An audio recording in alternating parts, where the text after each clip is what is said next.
لَتَجِدَنَّ أَشَدَّ النَّاسِ عَدَاوَةً لِّلَّذِينَ آمَنُوا الْيَهُودَ وَالَّذِينَ أَشْرَكُوا وَلَتَجِدَنَّ أَقْرَبَهُم مَّوَدَّةً لِّلَّذِينَ آمَنُوا الَّذِينَ قَالُوا إِنَّا نَصَارَىٰ ذَلِكَ بِأَنَّ مِنْهُمْ قِسِّيسِينَ وَرُهْبَانًا وَأَنَّهُمْ لَا يَسْتَكْبِرُونَ۔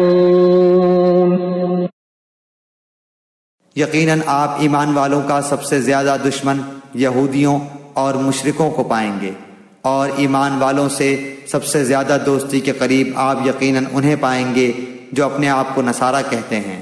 یہ اس لیے کہ ان میں علماء اور عبادت کے لیے گوشہ نشین افراد پائے جاتے ہیں، اور اس وجہ سے کہ وہ تکبر نہیں کرتے۔